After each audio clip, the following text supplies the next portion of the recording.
CBSNews.com.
This is CBS LA Mornings.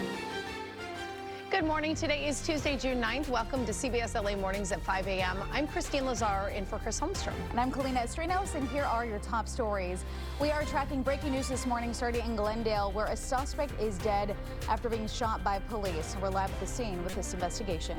And happening right now, 4 break-in suspects are believed to be hiding inside a storage facility in Westlake.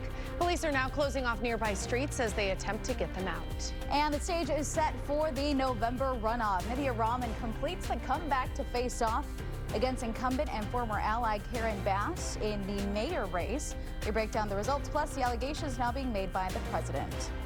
But first, we want to take a look at the forecast. Let's get over to meteorologist Amber Lee. And I know you both are talking about going on a run today. So today I'm taking the day off. Oh, you're not going today? I did a run yesterday. I'm taking the day off. This is true. This is true.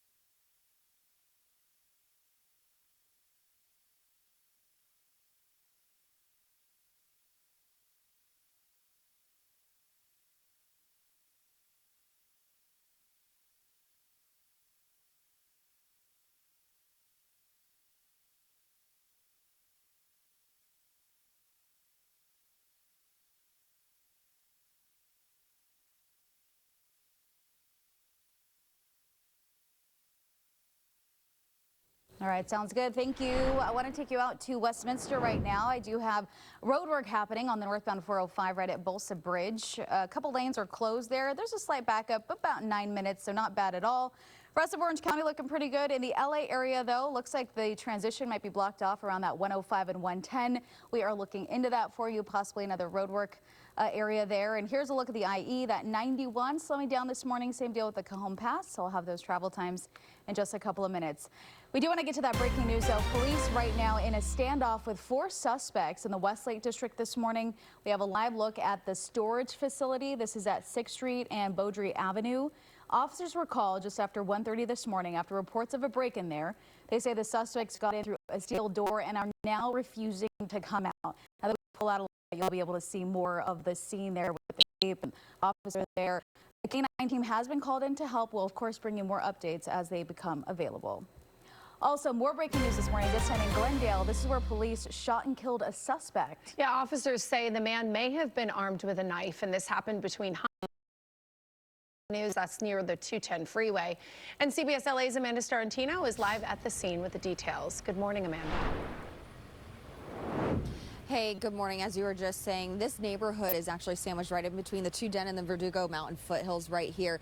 We're right next to the Crescenta Regional Community Park here, and this is where this all happened. Police just cleared the scene here, but we know that body from that officer-involved shooting was somewhere in this embankment behind us. The coroner just took that body away, and again, the scene is now clear, and Honolulu is now back open to traffic. But take a look at this video from overnight. It really sets the scene of what this investigation looked like. Glendale police say it all started just after 9 o'clock last night here on Honolulu Avenue. Officers were called out for reports of a man causing a disturbance who may have been armed with a knife. When officers arrived, they encountered that man, and at some point during the encounter, an officer-involved shooting occurred.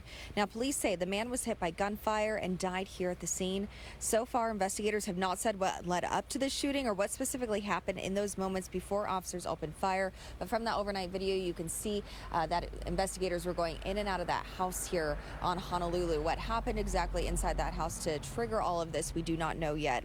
Emergency dispatch logs also indicate that firefighters responded to a report of a person stabbed and later requested a second ambulance for one person who had been stabbed and another who had been shot. If you come back out to us live here, what we do know is that all the officers involved are okay. They're unharmed and there is no threat to the community at this time. We're still trying to figure out the relationship between the victim and the suspect here, but we're still working on getting more information. We did hear from Glendale Police and we will be getting an update later this morning. Live in La Crescenta, I'm Amanda Starantino, CBS LA. Amanda, thank you. And some more breaking news this morning. A woman is dead. A man's in hospital after a shooting in Inglewood. The car they were in crashed into a building at Lenox and Hawthorne Boulevards just after 9 last night. So far, no word on a motive or details about that gunman. The LA County Sheriff's Department is asking anyone with information to call them. CBS LA's Rick Montanez will have a live report from that scene in our next hour. And another breaking story is unfolding in the Inland Empire. Police are at a scene of a crash in Rialto. Video there shows officers investigating that truck and a car, both with heavy damage, on West Renaissance Parkway. Our assignment desk is working on getting details on what led up to that crash and the condition of both of those drivers.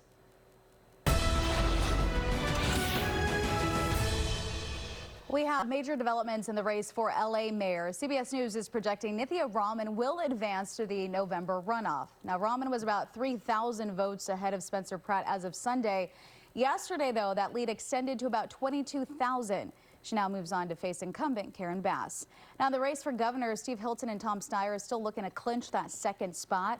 CBS News has already projected Javier Becerra to advance to the general election. And here on your screen is where the race stands right now. You can see Javier Becerra continuing on at 27.7%. Steve Hilton at 25.1%. Tom Steyer directly behind at 22.4%. Now, as we know, California's ballot count is taking some time, and that time is now getting national attention. CBS LA's Tina Patel is live outside the LA County Registrar's office in Norwalk, where some candidates plan on holding a news conference this morning. Tina. That's right. Gubernatorial candidate Steve Hilton is going to be here later on this morning. I'm going to explain that in just a few moments.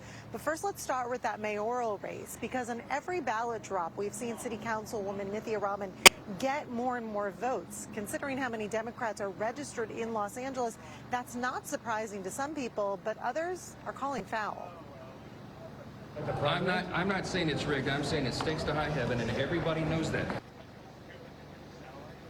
That's Speaker Mike Johnson yesterday raising doubts on California's election system. The president went even farther, calling the voting here corrupt, even though he did not offer any proof. He wrote on Truth Social that there's no way this could have happened, rigged elections. That post coming after it was announced that former reality TV star Spencer Pratt had fallen to third place in LA's mayoral race. Now, after these latest numbers were released, as we said, CBS News projected that Councilmember Nithya Raman would win the second spot in the November runoff. She released a statement saying she was honored to have the chance to face her one-time ally, Mayor Karen Bass. And Bass's own campaign put out a statement saying they were looking forward to winning in November. But Spencer Pratt hasn't conceded just yet. He says there are still thousands of votes to be counted. Political experts we've been talking to say Pratt did do well in this election, but they don't expect anything to change at this point. Look at the numbers in LA alone. It would have been shocking and odd to people if Spencer Pratt had at least gotten into the #1 position in LA. It's 15% of registered voters in LA are Republican.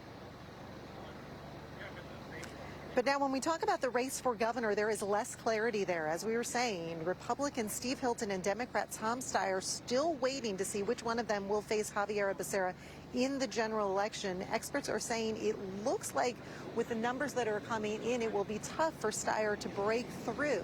So as we come back out here live, if the trends continue, we expect Steve Hilton to be that number 2 in the spot, which means he would then go on to the runoff. But even though it is looking good for him, he has told us that he's going to be here at the registrar's office later on this morning holding a press conference to talk about the election and about the reforms that he thinks need to be made. Again, he is a Republican. A lot of the complaints we've seen about California's voting system are coming from Republicans. So we'll be here to hear what he has to say later on this morning. We'll send it back to you. Tina, thank you. LA County's Measure ER is now gaining more support. It now has a little more than 50% of the vote. Measure ER would add a 1/2 cent sales tax in all LA County cities to offset federal cuts to health care. Supporters say it would raise $1 billion a year. And stay with CBS LA for more election results. You can also find them on cbsla.com. Happening today, Paris could be the next California city to ban the building of data centers. The city council takes up the controversial proposal tonight. Data centers power everything from social media platforms to streaming AI, but critics say they consume huge amounts of water and electricity, driving up bills and then creating pollution. A city report says the center could bring in more than $1 million in tax revenue and more high-paying jobs, but opponents say Riverside County is already packed with giant warehouses, and data centers would only make that problem worse. The negative impacts of warehousing in our region has really taken a toll on Paris residents. It used to take me 15 minutes to get from Paris to Riverside, and now the 215 is just a long line of truck traffic.